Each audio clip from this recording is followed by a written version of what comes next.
Class 10 chapter triangles में एक topic आता है बेसिक प्रोपोर्शनैलिटी थ्योरम। ये बहुत इंपॉर्टेंट है क्योंकि हर साल इससे क्वेश्चंस आते ही हैं सीबीएसई में, बोर्ड एग्जाम्स में। तो हम लोग समझते हैं कि बेसिक प्रोपोर्शनैलिटी थ्योरम या बीपीटी थ्योरम या फिर थेल्स थ्योरम क्या है।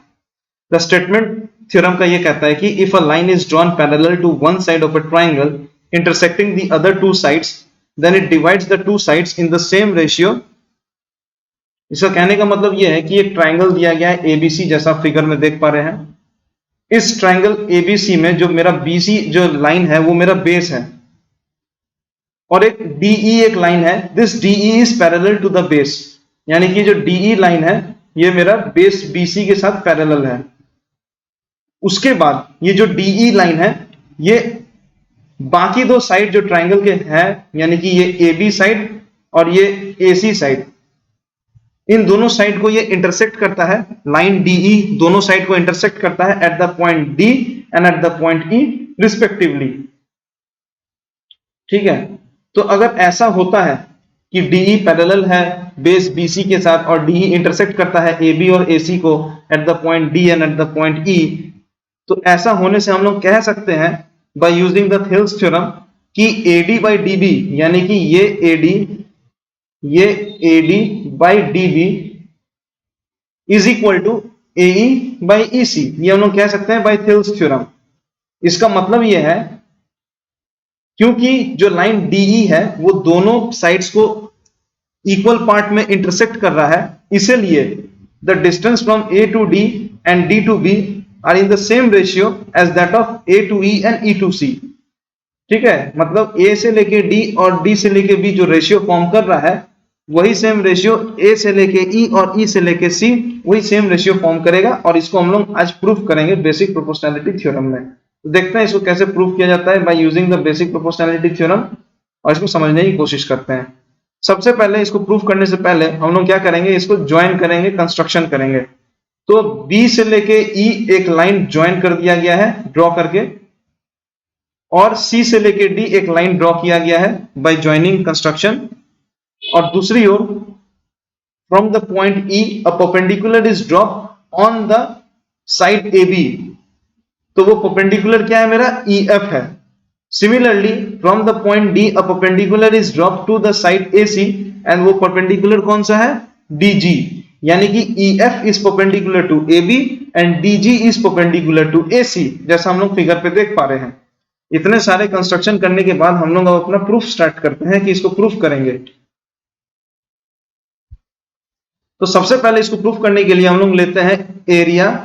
कौन से ट्राइंगल का एरिया लेंगे, ट्राइंगल ADE का एरिया लेंगे। ट्राइंगल ADE का एरिया लेंगे,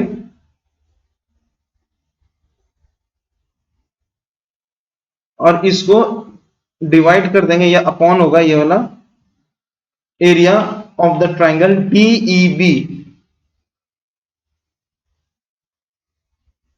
ठीक है, ये करने से क्या होता है हम लोग जानते हैं, ट्राइंगल का जो एरिया है that is half into base into height.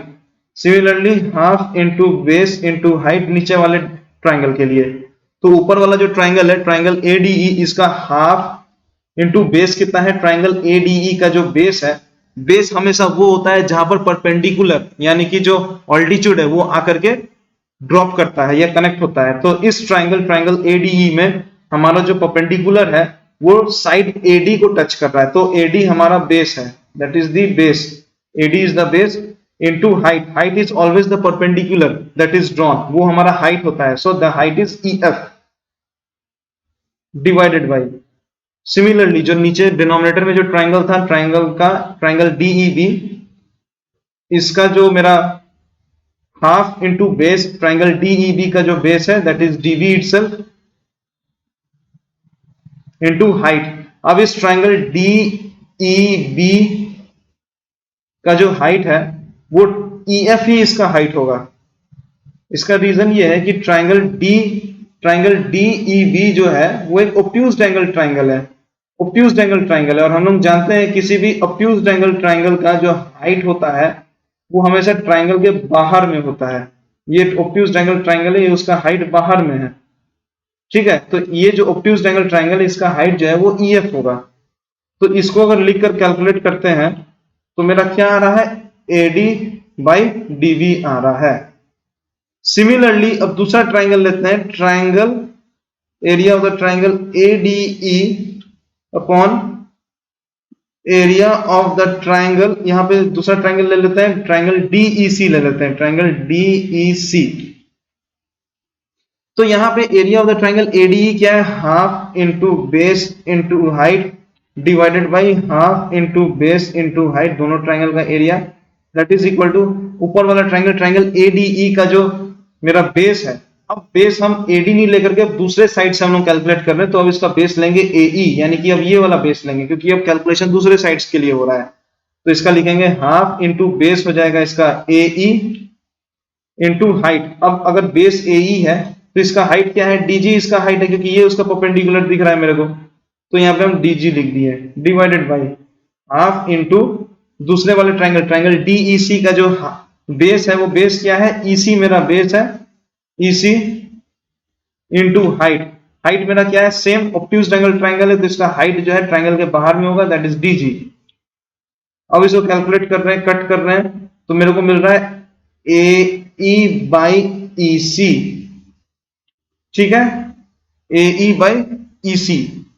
अब एक चीज इसमें समझने की कोशिश करना है कि जो ट्राइंगल हमें दिया गया है, ये जो ट्राइंगल हमें दिया गया है जो हम लोग कंस्ट्रक्ट किए हैं ट्राइंगल, इस ट्राइंगल में DE एक लाइन है, DE एक लाइन है जिसके पैरेलल में और एक लाइन है जिसका नाम है BC। यहां पे ऐसे एक ट्राइंगल है और इधर में ऐसे एक ट्राइंगल बन रहा है, इस प्रकार से ट्राइंगल बन रहा है, यानी कि ये जो दोनों ट्राइंगल बने हैं ट्राइंगल DEB और ट्राइंगल DEC, ये जो दोनों ट्राइंगल बने हैं, दोनों ट्राइंगल का जो बेस है वो DE, दोनों ट्राइंगल का बेस जो है वो कॉमन है। और DE जो लाइन है मेरा, that DE line is parallel to the BC line, क्योंकि ये दिया गया था मतलब क्वेश्चन में दिया गया था कि a line parallel to one of the side of the triangle, ऐसे कहा गया था, दैट मींस DE जो है वो पैरेलल है BC के। तो यहाँ पे प्रॉपर्टी ये कहता है कि any triangle between the two parallel lines having the same base always has the same area, यानी कि ये जो ट्राइंगल यहाँ पे फॉर्म हो रहा है ट्राइंगल DEB का बेस जो है और ट्राइंगल DEC का जो बेस है दोनों सेम है, और ये दोनों ट्राइंगल दो पैरेलल लाइंस के बीच में है, दैट मीन्स इन दोनों ट्राइंगल का जो एरिया बनेगा वो सेम बनेगा। दैट मीन्स हम लोग लिख सकते हैं कि area of the triangle DEB is equal to area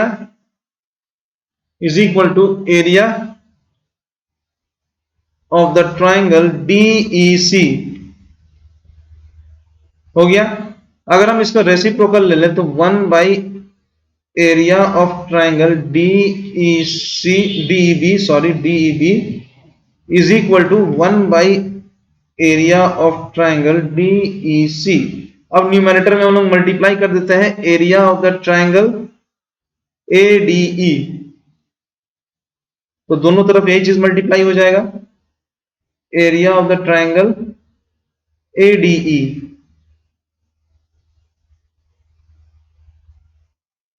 ठीक है, मल्टीप्लाई कर दिए दोनों तरफ ये चीज को।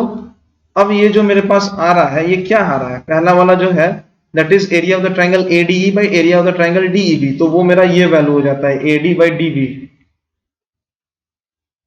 इक्वल टू दूसरा वाला जो है मेरा फ्रैक्शन वो क्या है, area of the triangle ADE by area of the triangle DEC, तो वो ये वाला वैल्यू आ जाता है AE बाई EC। तो हम लोगों ने ये प्रूव करके दिखा दिया कि AD by DB is equal to AE by EC, यही चीज हमें प्रूव करना था, and this is what the BPT theorem is saying.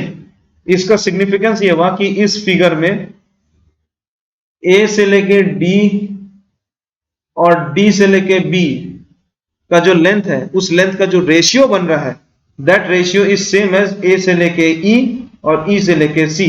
इसी को हम लोग शॉर्ट में बोलते हैं AD by DB is equal to AE by EC, and this is what the basic proportionality theorem और the Thales theorem says.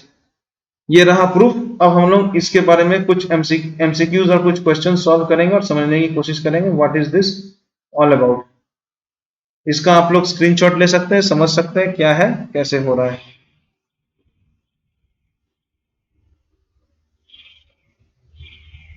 Thank you, thank you class.